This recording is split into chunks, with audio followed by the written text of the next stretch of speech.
Salitas qui s'enfonce davantage dans les méandres du classement. L'Asfa Yenenga, malgré une défaite, conserve donc sa place de leader pendant que l'Étoile Filante de Ouagadougou inflige un savon au Rail Club du Kadiogo. Et pendant ce temps, le Burkina Faso prêt à accueillir la Coupe d'Afrique des clubs champions de la zone 3 de volleyball. Monsieur, dame, bonsoir et merci de nous retrouver pour Sport 3, l'émission au cœur de l'actualité sur le groupe Watt FM 3 TV. Et donc pour la partie interactive, nous avons Adama Salambere qui nous rejoint après, on va dire, un petit moment d'absence. Salambere, bonsoir. Bonsoir John William et bonsoir à tous ceux qui nous regardent. Et de l'autre côté, nous avons Stéphane Bassalia Ouattara. Stéphane, bonsoir. Bonsoir William, bonsoir à tous les téléspectateurs. Ça fait quand même 2 jours comme disent les autres. Hein? Ouais, ça dépasse de bon, je dirais un mois environ. Hein. On va tout résumer en 2 petits jours. Voilà. Et puis Ibrahim Djanda, bonsoir. Bonsoir à vous, bonsoir à tous les téléspectateurs. Je constate que c'est donc l'émission donc des Revenants.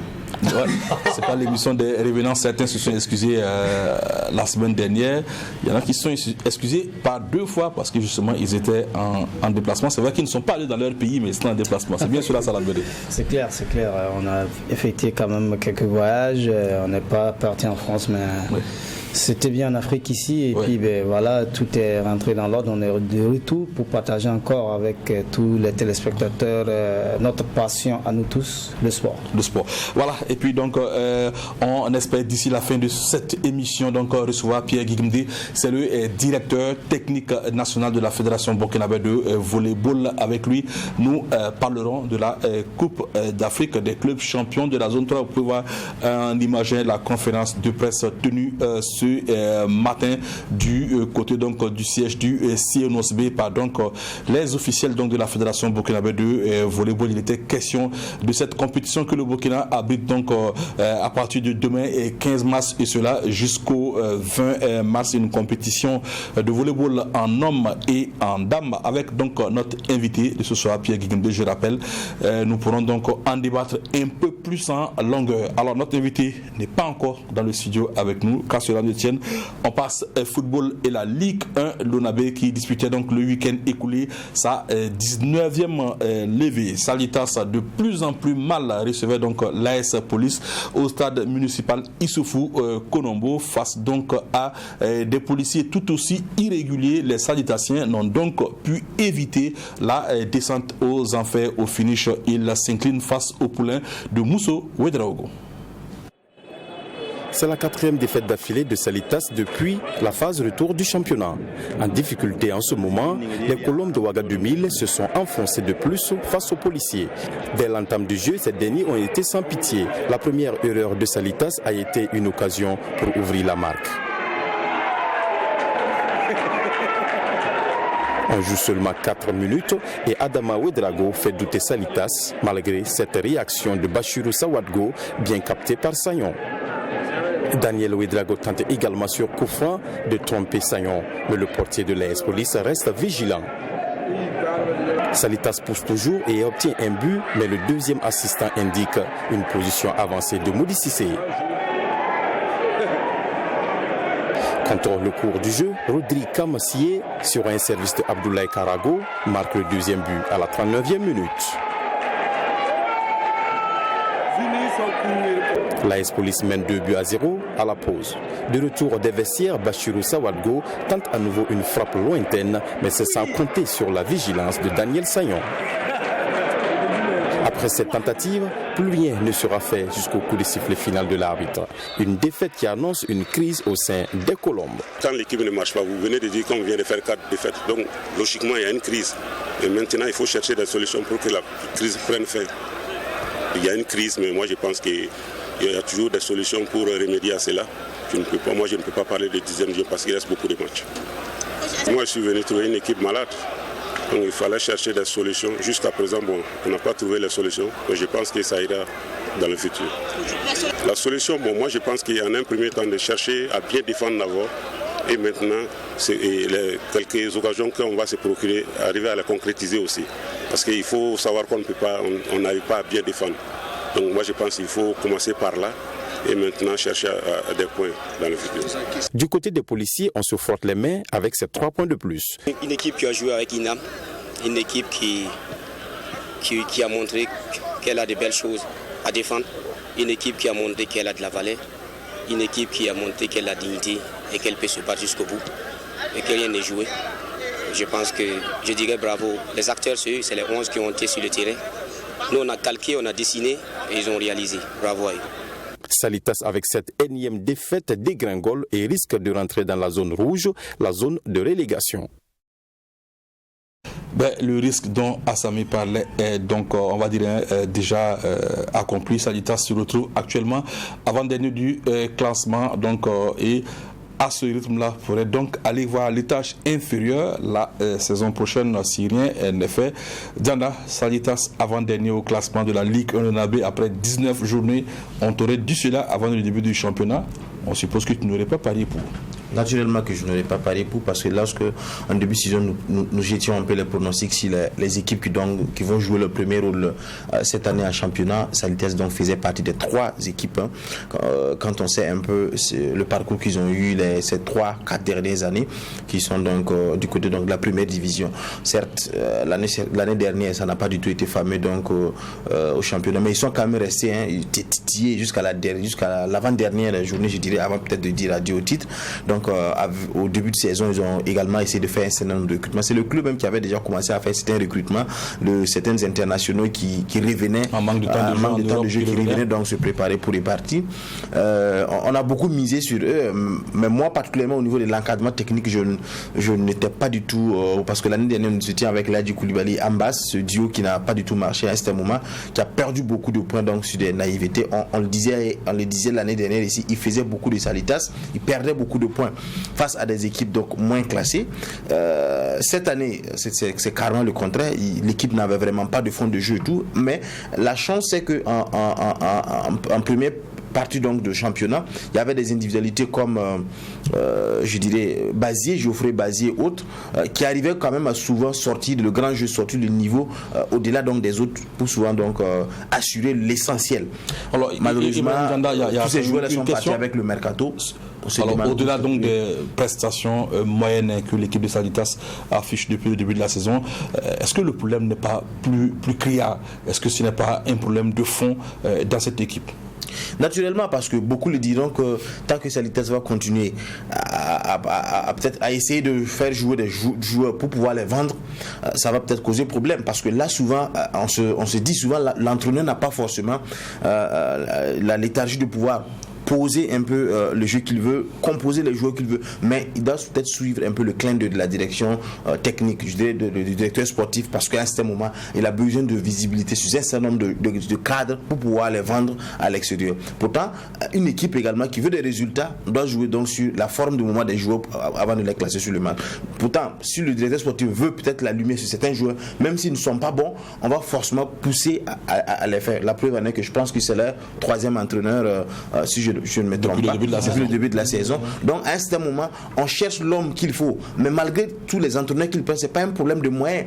Ils ont du mal à aller chercher celui-là peut-être qui a une certaine aura, qui a une certaine expérience, mais c'est des pompiers entre griffes qu'ils prennent, c'est des gens entre griffes qui sont facilement, je dirais, excusez-moi le terme, manipulables, qu'on peut peut-être pousser pour qu'ils fassent ce qu'on veut. Autrement dit, tu penses que les entraîneurs à Salitas n'ont pas les bien sûr, ils le disent dans les coulisses. Quand vous écoutez ce qu'ils disent, je viens de trouver une équipe malade, j'essaie de trouver la solution n'est pas encore trouvée. C'est-à-dire ils n'ont toujours pas peut-être cette main libre de pouvoir composer comme ils veulent. Et chaque fois, on vous rappelle que votre objectif c'est de jouer, c'est vrai, c'est de chercher un peu à bien se classer dans le championnat, mais n'oubliez pas que le club c'est un champ de formation, il faut vendre également pour nourrir donc le club. Donc à ce niveau-là, je pense que même si Salitas part en seconde division, ce n'est pas peut-être le scandale, bien sûr, ça peut toucher comme Raimo qui est parti l'année dernière, mais c'est parce qu'il y avait 4 équipes également, mais avec 2 équipes, si Salitas n'arrive quand même pas à se maintenir, on pourrait dire quand même que c'est une catastrophe. C'est une catastrophe donc à venir si Salitas n'arrive pas à se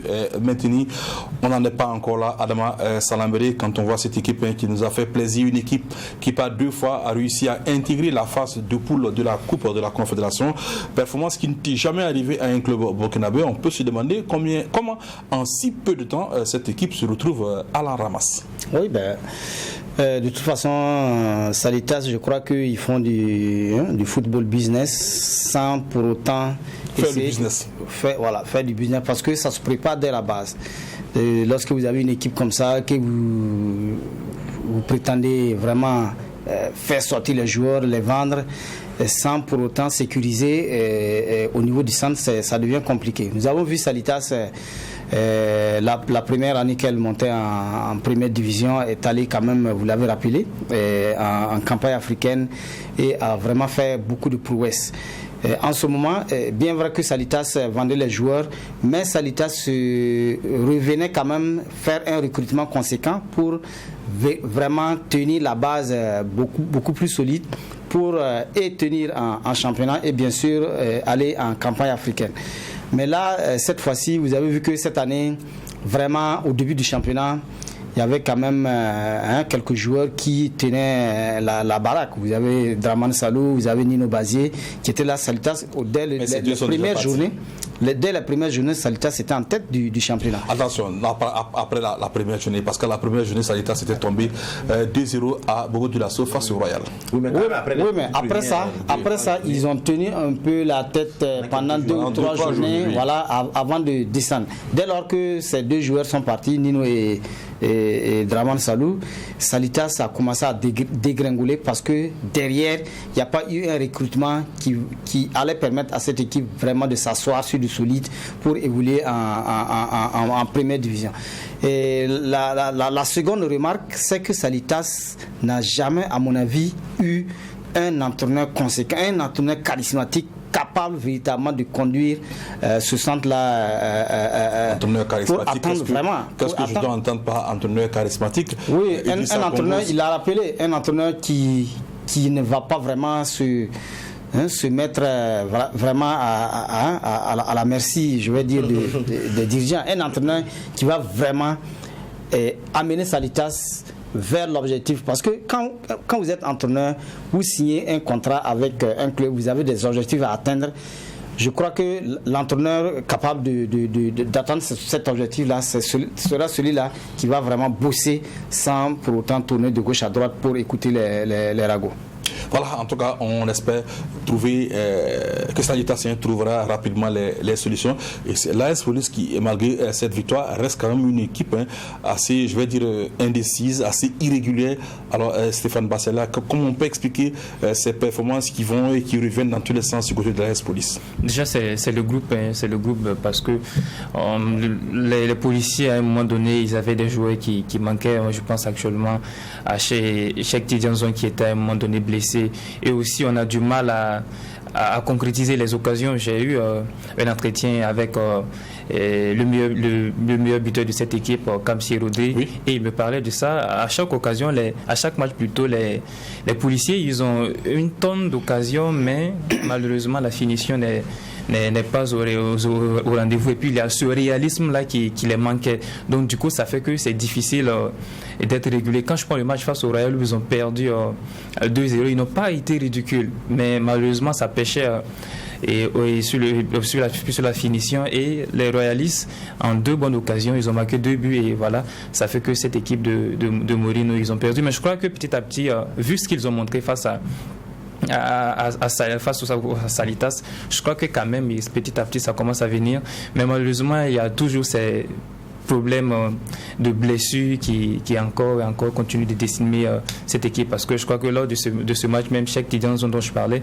il était sur le banc et c'est en deuxième période qu'il est rentré. Bon, j'espère qu'ils pourront retrouver et enchaîner, s'éloigner rapidement de la zone rouge, parce que malgré cette victoire, l'AS Police reste toujours à portée de fusil des équipes donc actuellement en position de relégable. On reste toujours dans cette Ligue 1 Lonabé avec l'AS Sonabel donc qui affrontait l'USFA au stade municipal Issoufou Konombo. Entre électriciens et Bidas, c'est surtout agi de partager la poire en deux. L'AS Sonabel et l'USFA partagent la poire en deux. Dès le début du match, l'AS Sonabel fixe ses ambitions d'abord par ce ballon de Hippolyte Taillé sauvé par la base transversale, puis la tête de Abdoul Aziz Traoré qui ne trompe pas le portier de l'USFA. Les militaires se réveillent peu après. Ils obtiennent même un coup de pied arrêté, mais le gardien de but de l'AS Sonabel ne se fait pas surprendre. Sur une erreur défensive, Landry Kaboré ne se fait pas prier et donne l'avantage à son équipe. 1-0 pour l'AS Sonabel.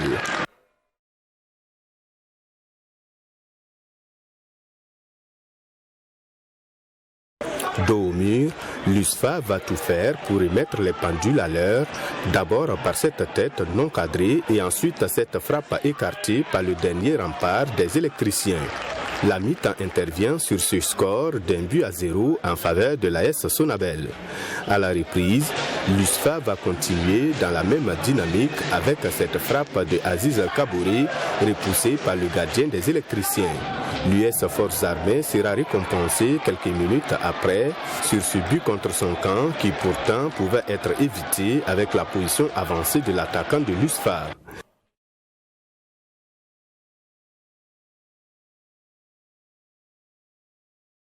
Le score ne va plus évoluer malgré quelques situations franches des militaires. Les deux équipes se quittent dos à dos au coup du sifflet final. Et c'est un coach de l'AS Sonabel remonté sur le but égalisateur, mais reconnaît quand même quelques failles de son équipe. C'est vrai que c'est un jeu dans l'ensemble qui était, je dirais, équilibré dans l'ensemble. Même si nous étions un peu dessus, ça ne dépasse pas 55% comme ça. Mais en termes de production, pas production de jeu, mais création d'occasions nettes de but, nous étions devant. Mais nous avons marqué un but. Donc nous devons d'abord nous en prendre à nous-mêmes, parce que la première mi-temps, on devait marquer. Voilà. Après, l'USFA arrive à marquer sur une situation de col. Il y a eu une discussion là-dessus. Moi, pour moi, je ne suis pas habitué de football, mais un joueur qui est en position d'hors-jeu et que le défenseur intervient pour éviter justement que ce gars ait le ballon, ça veut dire que c'est un hors-jeu, mais il est actif puisque c'est l'intervention du défenseur, c'est empêcher justement que ce gars ait le ballon. Parce que pour le défenseur, c'est un joueur qui est en jeu. Voilà, cette tête-là, c'est une tête pour éviter que la passe parvienne à celui qui est hors-jeu. Et c'est justement cette tête malheureusement qui part dans les buts. Donc c'est hors-jeu.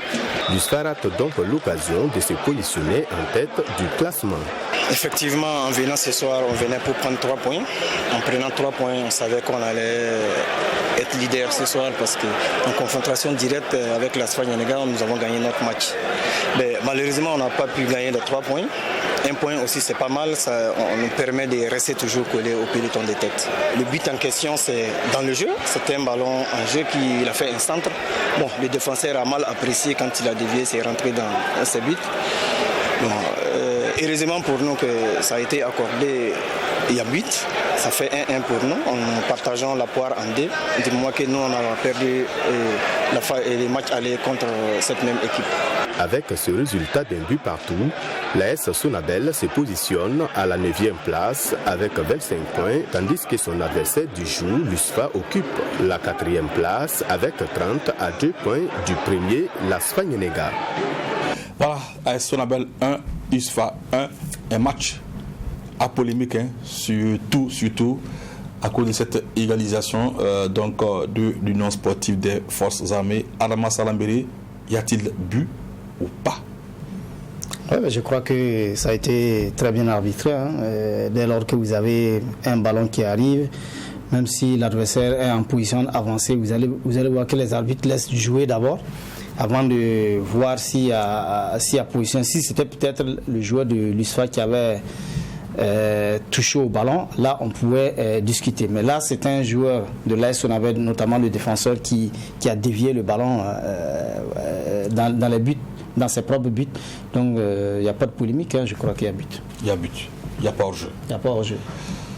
Stéphane Bassalia, Otara, bon, c'est vrai, but ou pas? C'est vrai, après, bon, en off, je disais on va voir si la réalisation peut après donc nous mettre cette action à disposition, mais on continue. Bon, l'arbitre a le choix, moi je crois que l'arbitre a les deux choix. L'arbitre peut accorder le but comme ne pas accorder le but. Alors pourquoi? Et le premier choix, accorder le but parce que, bon, on suppose que le joueur, il n'a pas touché le ballon et il fait pas action, donc il y a but. Oui. Pas de but parce que le fait même qu'il bouge, qu'il qu'il essaie de bouger, l'arbitre peut interpréter qu'il influence un peu le défenseur, il empêche de bien défendre. Voilà, donc voici l'action, on va l'arriver tranquillement, hein. on va l'arriver, le réalisateur qui nous l'avait donc fait passer tout à l'heure. Voilà, donc cette action-là, y a-t-il but ou pas? C'est la question qu'on se pose tous. Vous le voir en ralenti. On aura l'image en ralenti, en attendant bien sûr que voilà. Donc voilà, c'est comme vous le voyez. Oui. Donc l'arbitre il est. Alors moi j'ai un peu envie de vous poser une question. Alors à supposer que le défenseur de la Sonabel n'ait pas le ballon, quelle garantie vous avez que le joueur de l'USFA met le ballon au fond? Même s'il n'y a pas de garantie que le joueur de l'USFA mette le ballon au fond, là forcément l'arbitre allait siffler parce qu'il était en position d'avancer. À partir de ce moment, c'est sous la pression de l'attaquant que le défenseur se dégage en catimini. Oui. À partir de ce moment, on voit souvent certaines actions où le fait même que le défenseur déjà prend la profondeur et que la passe est déjà lancée, l'arbitre siffle. Non mais Ibrahim Dana, en conclusion, selon moi, je pense que l'arbitre aurait dû siffler hors-jeu à ce niveau. Je peux peut-être me tromper, mais c'est ce que je pense. Vous imaginez si l'attaquant de l'USFA était en hors-jeu pendant que le jeu se déroulait au milieu du terrain, si un joueur de l'AS Sonabel prend le ballon et se retourne, il fait la passe à l'attaquant de l'USFA qui était au départ, alors mais s'il prend marqué, il n'y a pas hors-jeu. Mais ça au moins on le sait. Mais là, c'est la même chose. Là, c'est une passe. C'est la même chose. C'est une passe où il prend la profondeur. C'est la même chose. Le ballon est venu sur le joueur de l'AS Sonabel. S'il marque ou qu'il fasse la passe au joueur de l'USFA, il n'y a pas hors-jeu. Il n'y a pas hors-jeu, il y a but. Il y a but. Apparemment, il y a but. Non, c'est ce que vous pensez également. Sinon, ce que moi je pense, c'est pas ça. Mais comme on l'a dit, l'arbitre, le seul maître du terrain. Voilà, les deux choix étaient possibles. Non, je ne crois pas qu'un arbitre peut avoir deux choix comme ça dans ce genre de situation, parce que sinon on pourrait le traiter de supporter. Si vous avez écouté le choix à polémique, on peut comprendre en fonction de l'interprétation qu'il fait. Voilà, parce que les textes sont clairs, mais souvent l'interprétation lui donne libre cours de dire ce qu'il pense. Et dans son rapport, il le dira clairement, on ne va pas le blâmer pour ça. Vous connaissez Brian Clough?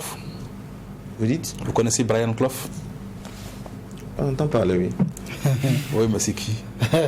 Pas trop. Pas trop. Alors, c'est l'ancien entraîneur donc, du club anglais de Nottingham Forest, vainqueur à 2 reprises de la C1 européenne et qui était resté une saison et demie invaincu donc, en Angleterre. Il disait un jour que lorsqu'il avait un problème avec un joueur, il convoquait le joueur dans son bureau et ils convenaient ensemble d'un commun accord que lui, Brian Clough, avait raison. Alors on va donc convenir ici que l'entraîneur a raison, tout simplement. Que l'arbitre a raison. Au moins on en convient et on n'en parle plus. Et si on reste toujours donc dans cette Ligue 1, le Nabé, avec ce choc entre l'Étoile filante de Ouagadougou et le RCK, deux équipes qui se connaissent bien. On garde toujours en mémoire cet épilogue donc assez heureux pour les Faux au match aller. Au retour, il s'agissait pour la reine des stades de confirmer ou pour les Faucons de donc prendre une petite revanche. Au final, les Faux s'est montré tout en feu, tout en flamme et ne s'est pas fait prier pour passer un savon au Rail Club du Kadiogo. L'Étoile filante de Ouagadougou obtient sa première victoire de la phase retour et avec la manière.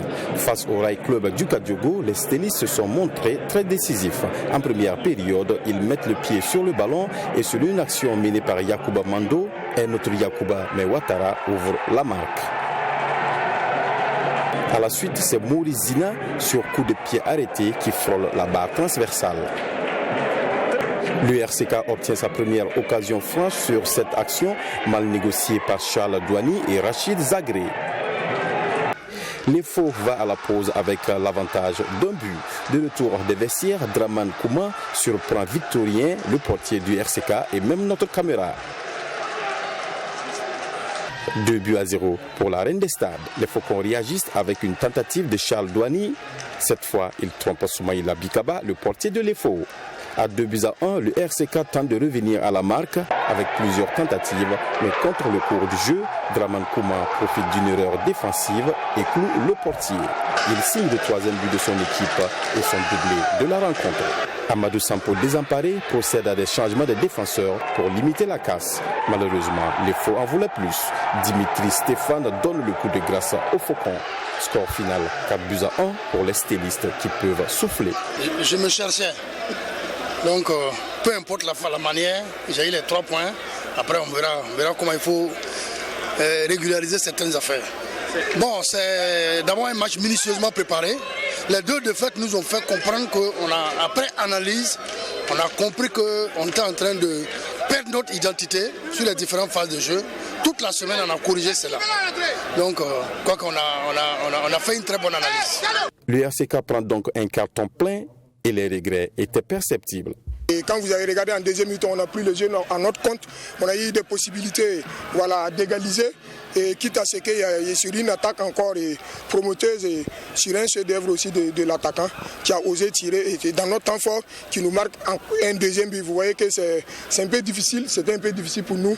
Mais juste après tout ça, on est revenu encore dans le jeu, on a construit et allé réduire. Et ce qui est clair encore, est le même défenseur qui ne prend pas, même s'il y a eu le contact, et il faut résister. Voilà, il faut résister. Le football, c'est un sport de contact, mais pas un sport de natation ou de tennis. Et encore, si son erreur, au lieu de dégager le ballon, il ne dégage pas. Après, il rate le ballon parce qu'il tremble. Il tremble à ce niveau. Un joueur, s'il tremble, c'est compliqué. On marque un troisième but. Vous voyez que les carottes sont cuites. Et il fallait encore procéder peut-être à un changement pour repositionner les gens tactiquement et dans un 3-5 pour pouvoir terminer. Mais je pense que là aussi, ce n'est pas bien préparé parce que les jeunes, ils ont perdu aussi les pédales à ce niveau. Il faut se dire qu'en ce moment, ils étaient mentalement plongés. Et on prend un quatrième but encore sur une phase de transition. L'Étoile filante de Ouagadougou fait donc une bonne opération et retrouve le trio de tête. Voilà, l'Étoile donc qui l'emporte 4-1 face au Rail Club du Kadiougo. C'est une très belle opération pour la Reine des Stades, mais c'est également, on va dire, une façon pour les Faux de marquer qu'elle était de retour après une deuxième partie de saison entamée dans la difficulté, n'est-ce pas Stéphane? Oui, bien évidemment, les Faux avaient besoin de cette victoire parce qu'on a vu, on avait du mal à comprendre que cette équipe qui a été championne de la phase aller et elle a du mal encore à entamer la deuxième partie de la saison. En témoignent les deux défaites. Surtout la première face au Majestic. Surtout la première face au Majestic, 4-2. Mais là, c'est compréhensible parce que c'était face aussi à un concurrent direct et aller courir face à ces jeunes, comme certains entraîneurs ont l'habitude de dire, c'était un peu compliqué. Et face au RCK, je crois qu'il fallait répondre. Et il fallait cette victoire, surtout que de l'autre côté, le rival avait fait un faux pas. Il fallait surtout cette victoire pour pouvoir recoller au peloton de tête, revenir à un point de la soigne Sénégal, et chose qui a été faite.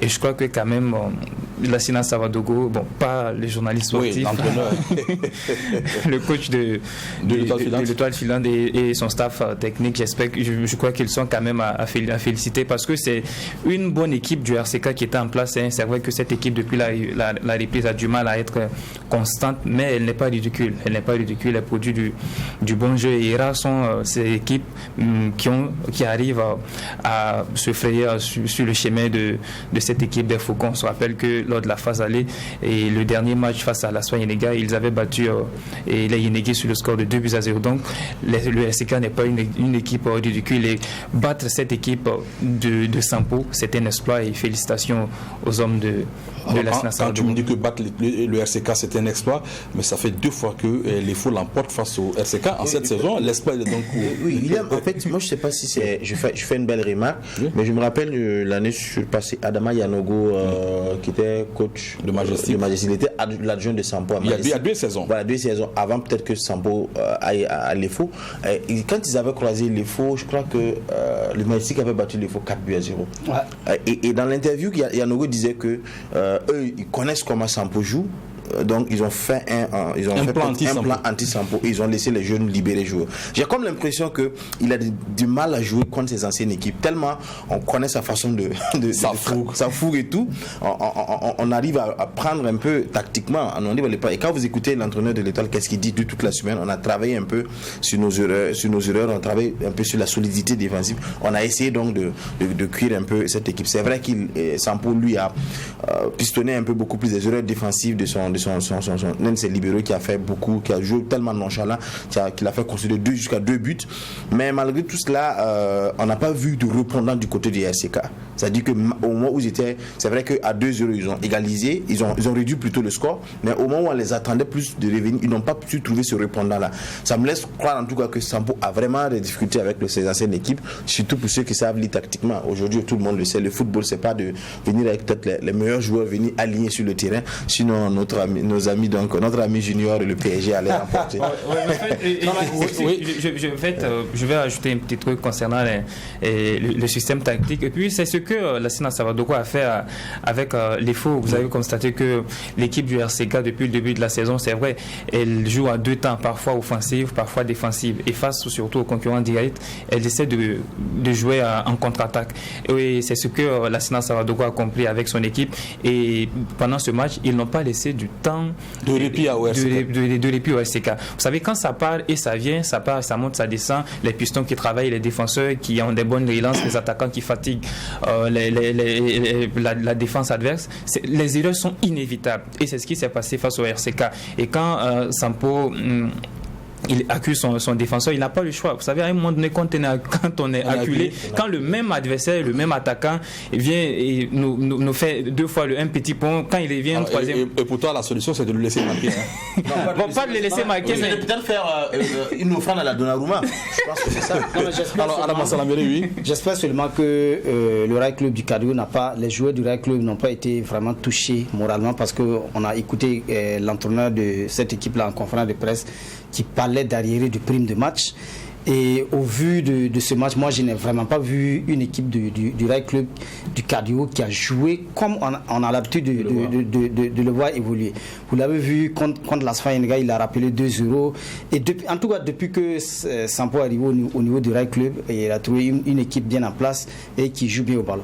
Mais n'est pas reconnaître également les mérites de Lassina Sawadogo, parce que à l'intersaison, je crois que je suis allé sur le terrain de l'EFO et j'ai un peu échangé avec la direction technique et bien sûr le staff technique, qui disait que vraiment eux ils connaissent vraiment le problème de l'étoile finale de Ouagadougou, c'est au niveau de l'attaque. Nous jouons bien, mais nous n'arrivons pas vraiment à marquer. Et rares sont les équipes de notre Ligue 1 Lonabé qui arrivent à déceler réellement les erreurs de leur équipe. Eux, ils sont parvenus quand même à savoir que c'est au niveau tout le contrôle de Salitas qui cherche toujours les solutions. Voilà. Ils n'ont pas fait de recrutement, certes, pour vraiment pallier à ces différentes lacunes-là, mais ils ont dit, nous avons travaillé beaucoup plus avec les attaquants pour qu'à la reprise, ces attaquants soient beaucoup plus mordants devant les buts. Et on remarque qu'aujourd'hui, vraiment, c'est l'attaque qui a beaucoup plus joué avec ces 4 buts marqués.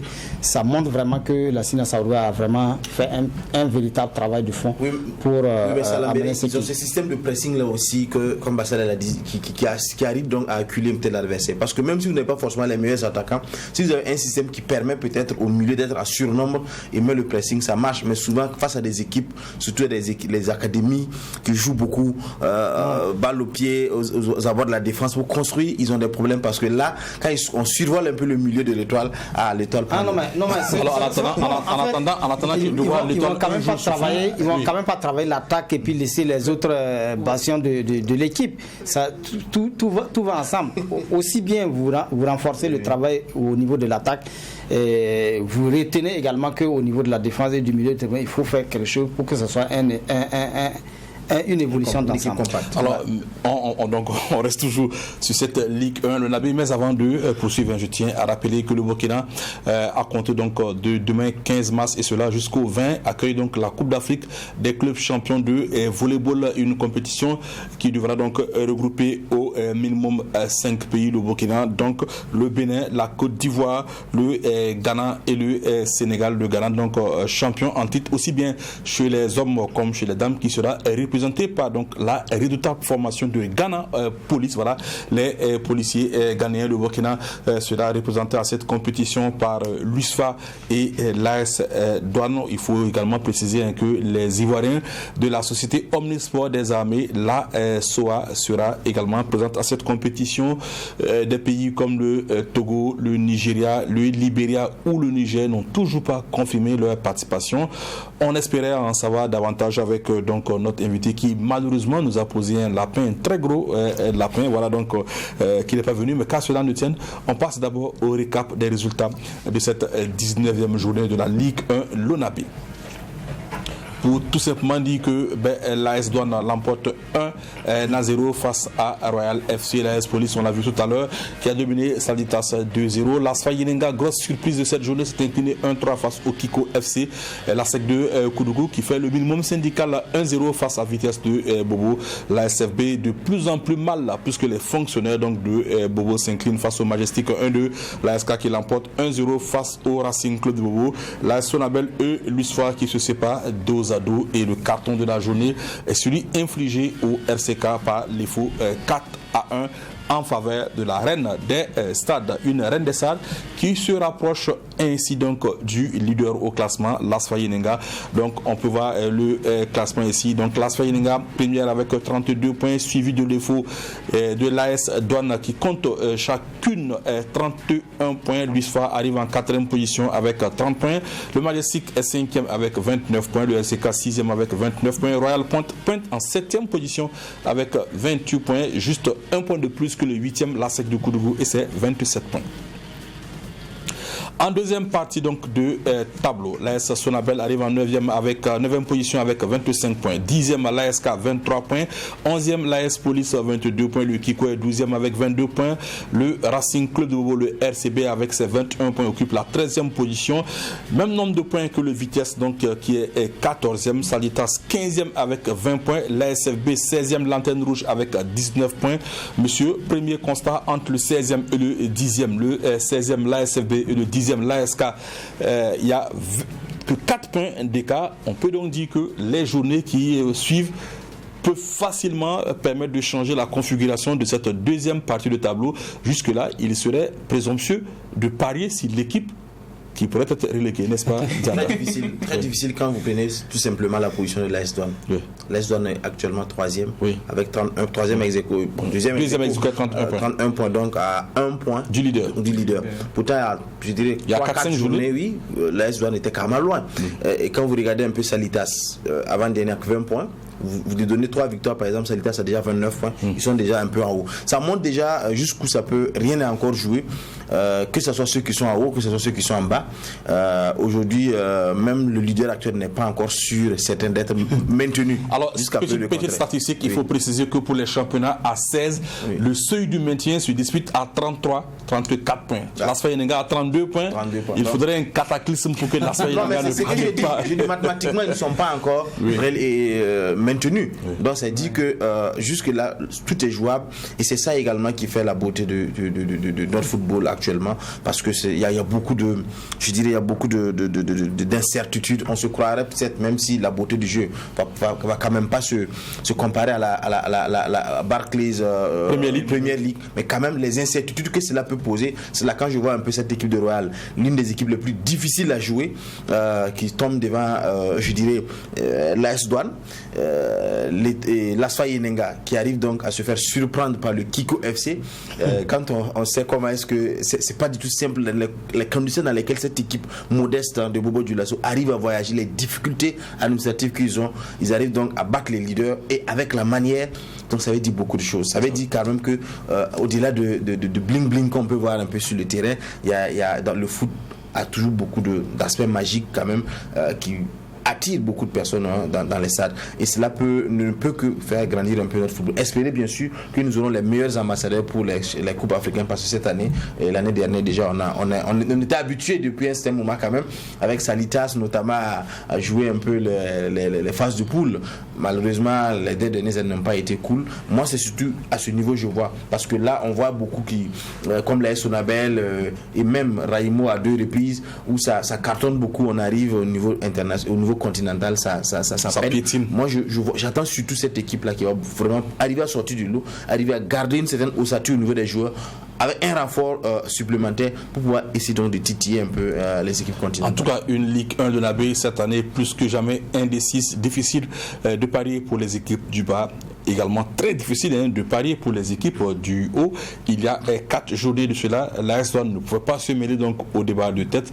Les Gabelous, depuis le retour de la trêve qui brille de mille feux, je pense que ça fait 4 victoires d'affilée pour les poulains de Yaya Kone, une 4e victoire qui leur permet donc de se positionner en dauphin du leader Lasfa Yenenga.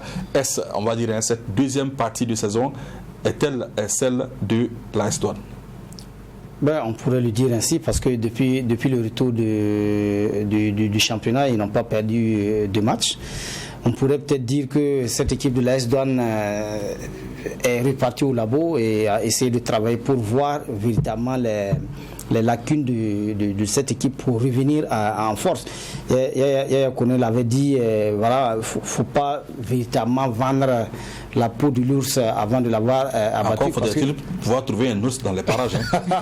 Oui, mais il y avait de la qualité quand même dans cette équipe. Parce que quand même, oui, il y avait de la qualité. On disait même de cette équipe-là que c'était l'équipe locale, galactique, les étalons locaux, mais qui n'arrivait vraiment pas à se retrouver parce que c'était une équipe composée d'individualité sans pour autant composer une belle équipe. C'est un retour aux avant-postes. Il faut saluer le travail de ces entraîneurs-là. C'est la même remarque du côté de l'ASK qui quand même de la dernière place est venu à la 10e place. Et depuis que le championnat est de retour, sur 4 matchs, l'ASK a 3 victoires et puis 1 match. Voilà, c'est des éléments à vraiment faire remarquer. Et puis la beauté du face-au-foot prend encore de l'éclat. C'est vrai que toi tu es encore plus heureux quand Lasfa Yenenga est leader. Comment tu le sais? Parce qu'Ibé n'est pas là ce soir tout simplement. Alors messieurs, on reste toujours sur ce plateau. On a pu donc le voir, Lasfa Yenenga occupe toujours la première place au classement et l'ASFB elle se cherche donc à la 16e place. On en a parlé tout à l'heure. Cette compétition internationale de volleyball qui se tiendra donc à partir de demain ici à Ouagadougou dans le gymnase donc de la salle des arts martiaux du côté donc de Gouin. Voilà le Burkina, je vous le rappelle, qui a accueilli cette compétition en compagnie donc du Bénin, de la Côte d'Ivoire, du Ghana et du Sénégal. Voilà, compétition internationale. Le Burkina, à travers donc cette Coupe d'Afrique des clubs champions de volley, prouve que la situation donc sécuritaire n'empêche à rien la pratique du volley et surtout un volley à l'échelle internationale, n'est-ce pas, Adama Salaméré? Oui, il faut vraiment. Mais moi, quand même, une petite remarque. Moi, je trouve que le volleyball burkinabé n'a pas totalement évolué comme il se voit si le DTN était là. Oui, malheureusement. Voilà, à leur époque, quand même, moi, je trouve que le volleyball burkinabé était beaucoup plus en avant que maintenant. Vous avez sans doute suivi. Non, mais cela n'empêche pas que le volley est reculé ou pas, arriver à organiser une compétition, on va dire, dans ce contexte. Réussir derrière le pari d'organiser ça, c'est vraiment bien. Moi, c'est peut-être la prestation des acteurs qui me pose problème. Mais on ne va pas quand même enlever cette beauté de pouvoir organiser ce championnat-là au Burkina Faso. À t'entendre, c'est comme si tu avais peur pour les clubs burkinabés engagés. L'USFA et l'AS Douanes, c'est quand même pas du mini-fritin. Oui, moi j'ai suivi un peu le championnat de volleyball et au vu des prestations, des matchs que j'ai pu suivre, ça ne m'a pas vraiment inspiré confiance et on espère que ça va vraiment, mes pronostics vont peut-être me démentir. À ce que l'équipe burkinabé soit beaucoup plus...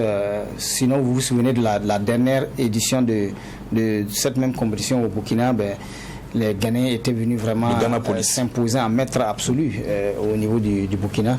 Alors, en tout cas, la dernière fois qu'on a vu cette équipe de Ghana Police, on ne sait pas si elle va revenir avec la famille Adé, Miri Adé, qui donc jouait avec sa fille, capitaine de l'équipe. On ne sait pas si la famille Adé va encore venir, mais bon, on n'en est pas. Alors, ce matin, avec le comité d'organisation, on a longuement échangé. On pensait pouvoir le faire sur ce plateau avec notre invité Pierre Guigandé, DTN de la Fédération burkinabé de volleyball, mais malheureusement, pour des raisons que nous ignorons, donc le DTN de la Fédération des volets n'a pu effectuer le déplacement. Cela nous coupe quelque peu l'herbe sous les pieds, mais qu'à cela ne tienne, vous savez, le contexte est assez difficile. Organiser une compétition de ce genre, accueillir autant d'équipes venues de la sous-région, c'est difficile. Le budget a-t-il été bouclé? À combien s'élève-t-il? Sachez que ce matin, sous le coup de 11h, on n'en savait toujours pas grand-chose. Pour le moment, nous sommes toujours en train de mettre les petits plats dans les grands, comme on dirait. pour donc finaliser le budget. Mais bon, vous savez, un budget ne peut pas être bouclé comme on le souhaite. Donc nous sommes toujours en train de travailler pour que le budget, en tout cas qui sera mis à notre disposition, puisse nous permettre donc de tenir cette compétition dans les meilleures conditions possibles. Je ne voudrais pas vous donner un chiffre ici, parce que bon, il y a encore des aspects que nous sommes en train de régler, donc je ne peux pas vous donner un chiffre ici. Voilà, si l'on peut se réjouir de voir le Burkina accueillir cette compétition, on est en droit quand même de s'inquiéter, car à 24 heures du début donc des hostilités, on ne sait toujours pas de combien on a besoin et de combien on dispose pour organiser. C'est assez compliqué, hein, Stéphane. Très très compliqué, il y a lieu même de s'inquiéter. Ah oui. C'est vrai que bon, en le voyant parler, il a l'air un peu serein, avec beaucoup de sérénité, beaucoup de confiance. Il est sûr que les choses vont entrer dans l'ordre avant le début de la compétition, mais à moins de 24 heures quand même, du début d'une activité de telle envergure, à mon avis, c'est plus intéressant, même si on n'a pas une idée sur le budget exact, une estimation, quand même ça permet de rassurer les participants. Mais cela n'enlève rien aux arguments que les équipes burkinabées pourraient faire valoir dans cette compétition. Quand même, l'USFA, l'AS Douanes, on va dire, c'est des équipes sur lesquelles on peut mettre une pièce, hein, Stéphane. Ben ouais, si, mais vous savez, bon, ça c'est ce que nous on constate. Mais il va falloir, parce que vous savez, les équipes burkinabées, à chaque fois qu'on a confiance en elles, quand elles sortent pour des compétitions continentale ou intercontinentale, ou bien quand elle participe à une compétition de telle envergure, c'est pendant ces compétitions qu'elle déçoit. Donc du coup, ça fait que c'est difficile. Mais ça, je dirais que c'est un complexe. C'est pas un complexe purement burkinabé, Stéphane. En fait, c'est pas un complexe purement burkinabé, mais tu vois, on veut que à moins que ces équipes décident de relever le défi et d'essayer d'aller au-delà de ce qu'elles ont fait les années antérieures. C'est vrai, comparaison n'est pas raison, mais quand on voit ce qui s'est passé, il n'y a pas beaucoup d'années de cela, c'est difficile de porter une pièce maîtresse sur l'équipe, mais bon, n'empêche de les soutenir. On va les soutenir. Voilà, de les soutenir, les encourager. Effectuer donc demain le déplacement à la salle des arts martiaux du côté donc du stade du 4 août pour soutenir l'AS Douanes et l'USFA engagés donc dans cette Coupe d'Afrique des clubs champions de la zone 3 de volleyball. Djanda, je sais à coup sûr que toi tu effectueras le déplacement et que tu soutiendras ces équipes, hein, ça c'est certain. Non, moi c'est pas ma modeste personne, le soutien que j'apporte, le problème. Moi, c'est avec peut-être, on va pas être peut-être un oiseau de mauvaise augure, mais on peut remarquer, hein, Salameri le disait en off ici, que tu n'es pas obligé de nous dire que Salameri le disait. Ouais, mais il faut le dire. Non, je ne le livre pas. Ce sont des choses, ce sont des critiques quand même qui sont. Malheureusement, l'invité n'est pas là. On allait prendre le plaisir de lui dire en face. Le volleyball a baissé d'un niveau assez important, de façon, je dirais même exponentielle. Hein. On ne sent plus le volleyball. On ne sent plus. Moi, je ne sais pas si c'est peut-être parce que il faut savoir qu'en temps on a été quand même frappé de plein fouet par la crise donc du Covid-19. Non, je suis désolé. Non, je suis désolé, c'est pas ça. Moi, j'ai comme l'impression que c'est au niveau de la fédération du volley. On se rappelle qu'à un certain moment le président il ne voulait plus, les acteurs ont tout fait pour qu'ils viennent, hormis le championnat qu'ils organisent juste, c'est fini, hein. On ne peut pas être un club. On dit qu'on joue peut-être le championnat, après on attend. Et vous voulez jouer contre vos amis de police de Ghana, c'est pas possible. Et puis espérer quelque chose, c'est pas possible. Alors, rien ne remplace, rien ne remplace la compétition. Je sais qu'à l'issue des finales jouées sur ce même plateau, on avait demandé à l'époque au ministre Dominique Nana. Qui disait non, nous attendons toujours les projets des équipes elles-mêmes pour vraiment prendre part, par exemple, aux compétitions, à la campagne africaine. Malheureusement, nous n'avons pas vu, en tout cas, une équipe burkinabé prendre part à cette campagne africaine-là. Nous avons peut-être appris, je crois que c'est autour du mois de décembre, l'équipe a effectué un stage au Maroc, du côté du Maroc. On espère qu'ils sont revenus vraiment. Là, c'était l'équipe nationale, mais là, c'est les clubs. Alors, monsieur, c'est vrai, on ne pourra pas discuter encore plus de volleyball. On espère vendredi arriver à le faire parce que vendredi, cette compétition sera donc, voilà, sera quasiment, cette compétition sera terminée. monsieur. On ne sait pas ce qu'on a dans le budget. Voilà. C'est mes amis William, mais il faut leur dire, c'est pas trop sérieux ce qu'il faut quand même. Parce que non, là, c'est quand même... Alors, mais permettez-moi au moins de passer l'élément suivant. Oui, mais permettez-moi quand même que vous dites que ce sont vos amis, ils vous ont fait football, mais dites-les quand même que c'est pas sérieux qu'on nous dise qu'à 24 heures, on ne sait pas ce qu'il y a dans la besace. Alors, si, d'accord, ça finit par être... je transmettrai la commission. Ah, ok, donc merci. Alors, donc, après le volleyball, on parle Kung Fu Wushu. Du côté de la Ligue du centre de cette discipline, les athlètes ont été soumis à un test de passage de grade le week-end écoulé. Tout cela s'est passé sous les yeux d'Assami Thiemtouré. Ils étaient près de 120 pratiquants, issus de 11 clubs à prendre part à ce passage de grade en Kung Fu Wushu. Divisés en plusieurs groupes pour se faire évaluer, il y avait 2 options, à savoir le Tai Chi et le Shaolin, dans les catégories ceinture rouge barré 1, barré 2 et barré 3. En ceinture rouge, Sidi Cheikh Ouedraogo de Sagesse Kung Fu Club Gambidi en Tai Chi prend la première place avec une moyenne de 13-20, suivi de Ali Sawadgo et Nelly Ilboudo en Shaolin. Abdul Wahab Damiba en Tai Chi prend la 10e place et obtient une moyenne de 12. Il dit avoir donné le meilleur de lui-même. Le Tai Chi, c'est la forme de... C'est un art martial chinois, on appelle interne. Voilà. C'est pas comme les Shaolin, c'est la même famille, mais ça c'est interne. Le Shaolin c'est l'externe. Bon, ce qu'on entend de faire là, c'est passage en ceinture et barrette rouge. On appelle ça barrette, 6e barrette en matière de Tai Chi. C'est la concentration. Après, avant ça, on fait le Qigong. Le Qigong ouvre le service mental, l'esprit et méditatif. Voilà, après ça, on fait la forme. C'est ça, c'est pas compliqué.